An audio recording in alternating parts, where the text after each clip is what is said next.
You're fine. You just have to relax. Yeah. I needed to hear that word. Yes. So, yeah, I wanted to really thank you for taking the time out.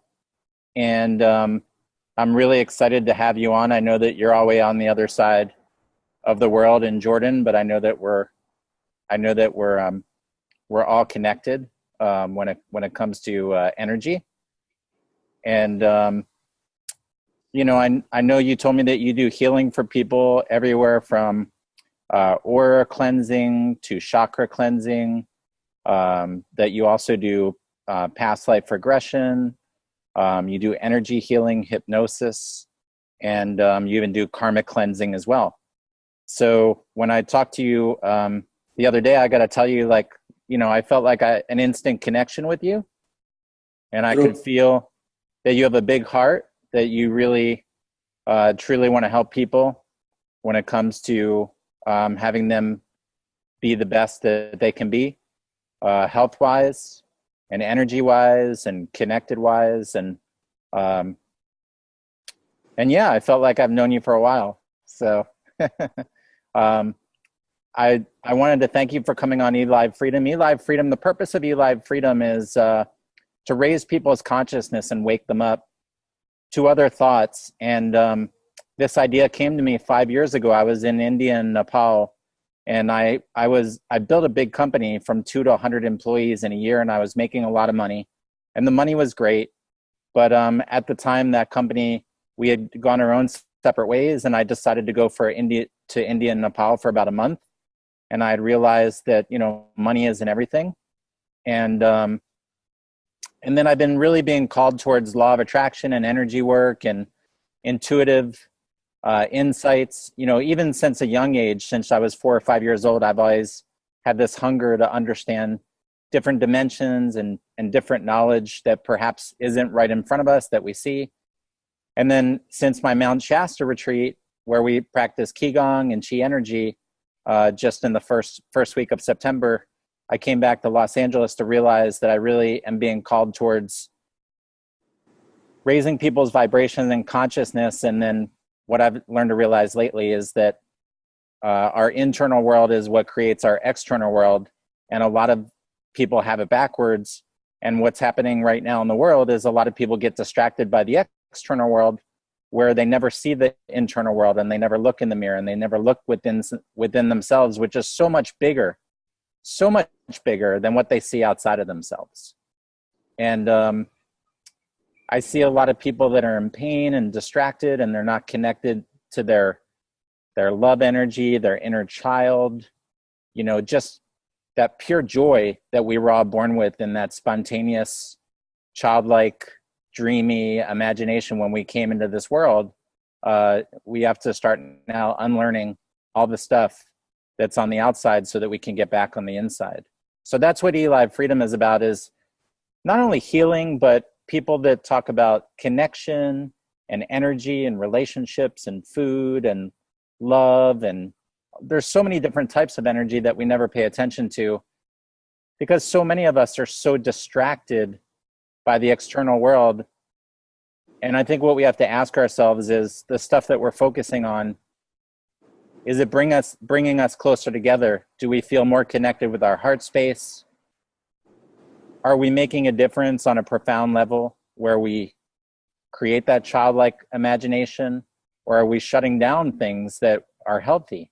And I think that's, where your practice comes in with healing and taking people, because they say dizzy is the disconnection.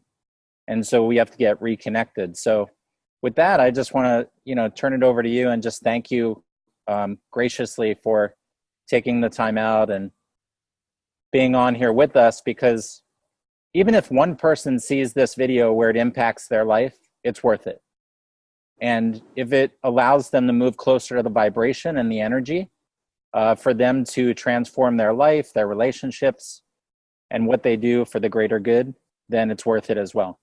So thanks, Ayman, for being on, and maybe tell us a little bit about your background and how did you come down this path? I mean, is it something you've always known? maybe tell us a little bit about how you came to this part. Okay, I think it started with my childhood. You know, with my childhood, I'm psychic, so I have been seeing things or feeling things or things happening to me. But people around me, the family, my parents, were shutting me down because they think I'm imagining things, and they make me believe that these are all imaginations and what I see is not true. But I always was with a good vision. In the school, when they teach us things in history, and then the teachers would ask us to tell them orally about what they said, I go into explaining these things in details. I could see the battlefields, and I could describe things that that as if I'm a director of a movie or something like that. But again, this is the problem always in any society, anywhere in the world. People do not believe in these things, and they don't encourage you, and they try to put you down, you know. But all my life, I had good karma, or my heart was always kind, so I always did good things. I never lied in my life, and I tell this to people that don't believe me. Just I never lied in my whole life up till now. I'm 61 years old.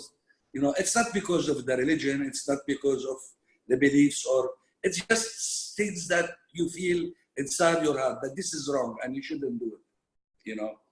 But then life carried me away until the age of 52, baby. That's 9 years ago.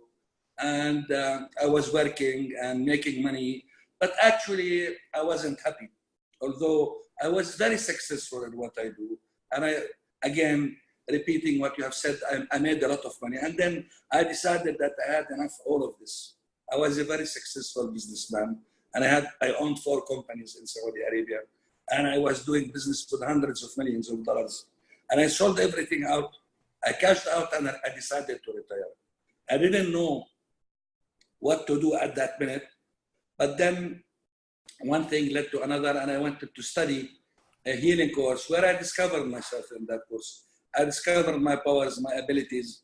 And I feel for the first time, I'm back on track. I'm going on the right direction, the direction that God has set me from the beginning. And sometimes I say, maybe God, before I became a healer, He wanted to make me prepared for this mission. And He wanted me to go and do business and see people and get experiences in life, because you need that education. I'm an engineer by profession, being in business, meeting people and doing things and building projects. All of that would contribute towards your personality, character, the way you think. So when you go to healing, everything becomes easy for you because you are experienced in life already. Not like doing it when you are in the 20s or your early days of life. And I believe I'm on a mission here, you know. Thinking about my life or what went through in my life, I think my life maybe was not that great, you know, but for me it was amazing. How did I build myself? How did I do things? You know, sometimes I didn't have $2 in my pocket, you know, and still managed, you know. And I remember those days, and I feel proud of it, and I feel happy about it because I never complained. I never asked anybody's assistance or help. I always managed to solve my problems with my own thinking, with my own hands. And here am I. I've spent a lot of time in India, in Dubai, you know, learning. I studied different techniques of healing all over the years. And now what I'm using is what I have been convinced with. I don't use actually one technique or one school of healing. I follow my heart. I do what I think is needed or required at a certain minute, at a certain person, you know. But I always try to give hope to the people and make them feel good about themselves. And for this, you have to talk to people. You cannot do it by healing. You just have to talk to them and to hypnotize them sometimes to make them better believe in their abilities in life. Because I think each and every one of us can do great things in life without him realizing that. We do have that power. We do have that knowledge. You know, all what we want to do is decide to do it and do it. The only thing that I see holding all the people back is their chakras. You know, the chakras, many people come to me and I see their chakras are all closed. When the chakras are all closed, what happens? We stop receiving and sending energy to the universe. So we become isolated from the world. We cannot manifest. We cannot see the future. We cannot dream. We cannot do anything. And this thing keeps us, drags us back in life. You know, somebody's pulling you back because, and most people, they give up, they get tired, or they get used to the situation because they don't know what they are suffering from. Right. And it's unbelievable when those people come to me, and I know when they talk to me on the phone, they wanted an appointment. I know what's their problem. They come over, and after 2 hours when I'm finished with them, they heal here in front of me, not when they go home. I never tell somebody, go home, and after a week, you'll be fine. I tell them, you are here with me. I will not let you go. You will not leave me until all of this have ended. And you feel you are reborn. I call this a reborn type of experience in life. When your chakras are open, then you feel you are actually, you become better than you were before they closed. And suddenly people are laughing, they are smiling, and they tell me, for years I did not smile, for years I did not laugh. Their shape, their face, you look at their face and you see a new person, a person who's alive, person who wants to struggle and go back and do what he wanted to do. And why the chakras closed usually is it's an emotional issue. When we get disappointed emotionally, when we get rejected emotionally, when we are feeling nobody loves us or we lack love, when we are betrayed, you know, and it doesn't have to be from a loving partner, a wife, a fiancé, or a girlfriend. No, it could be from a friend, from parents, from anybody. Anybody could do this to you, you know. And then you get disappointed and you get angry and you get these emotions. You are stuck with it. And with time, you close your heart chakra. You do it. Why you do it? Because you don't want to go through this anymore. You want to protect yourself from failure and emotions. So you close your heart chakra through your unconscious mind. You don't know you have closed it, but you do it to protect yourself. When the heart chakra closes, which has 80% of our energy goes through that chakra, then the other 3 below and above chakras will close with time. You know, some people, I tell them, when I tell people you feel like this, they tell me, no, I don't feel like this. Then I know the problem is recent. It's only a month ago or 2 weeks. That's why he still did not develop the other symptoms that he should have when all of the chakras are closed. So it's a simple issue, and it could be 20 years old, 30 years old, 10 years old. It's an illusion. Yep. Because something that happened, and we grieved on it, and we cried, we got drunk, we did everything to get it over with, and we think it's gone, but it's not gone. It stays there in your brain, and it keeps poisoning your body, your cells, you know, causing you all these different depressions, stresses, etc. All right. So everybody should be understanding this fact. You know, most people cannot advance, they cannot go in life because of that issue. Not because they had a bad experience, but because their chakras are closed, and they are the ones who have closed it. It's funny, but this is how things are. Yep. You know. Do you feel that and I think you said this, that when people's chakras close down and they begin to accept how they feel as being normal, and over a period of time they feel like, you know, they're comfortable and normal, but they never really, I don't think they truly remember what it felt like to be any different than that, because they've accepted the fact that that's how they're going to feel. People don't remember that memory that caused them to feel like that. They never remember it. They only remember it and see it when I make them see it. And when they see it, actually, the problem is over. All right? Because the unconscious mind is trying to hide this.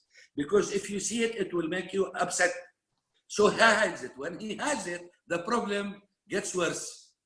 You know, anything bad we should release. We should not keep any bad, negative emotion inside us. We should release it. And the sooner, the better. When we hold on to it, that's when the problem develops. All right. And this is where disease comes in too. Right? Yep. Because if you cannot digest your life, like you get pain in your stomach, and if you don't heal your stomach from that pain and remove the energy of sadness from your mind, you are going to develop ulcers, or later on you might have stomach cancer as well. This is how all diseases happens. It's a memory. A memory becomes a belief, and a belief becomes a behavior, and we live that thing. You know. Now, talking about the other things that you started, you know, we have to go back to karma. Karma is, everybody knows what's karma. Karma is an action. Karma is an action of a human being. And the action could be through a thought in the mind, or through talking, or through even moving your parts of the body, indicating a message. You know, karma is types. There are types of karma. There are karma that it comes to us from a previous life. And there is karma that we generate in this life and comes to us in this life. And there is karma we generate in this life but comes to us in future lives. All right. Yep. But we are all, when we are born with negative karmas and positive karmas. That is with us from a previous life. All right. When we come to earth, we already have that karma. And that karma has to do with our behavior, our way of acting, our sickness and disease and issues. For example, somebody who has a rejection, a belief of rejection in his life, you will most probably find out that he was rejected before he came to earth, before he was born. The parents said, it's a mistake. Maybe we shouldn't have done it. We don't have the money. How we are going to raise him up? And that baby over there, everybody thinks he's sitting there, doesn't do anything. But they forget about the soul. We are mind, soul, and body. The soul is there. The soul is awake. The soul knows everything. The soul in that baby will realize that this baby is rejected. Nobody wants him. Do you know 2 days ago, I was working on a guy, and he was in his mother's womb, and he's supposed to be coming out, and I took him to that memory, and he said to me, Ayman, you know what?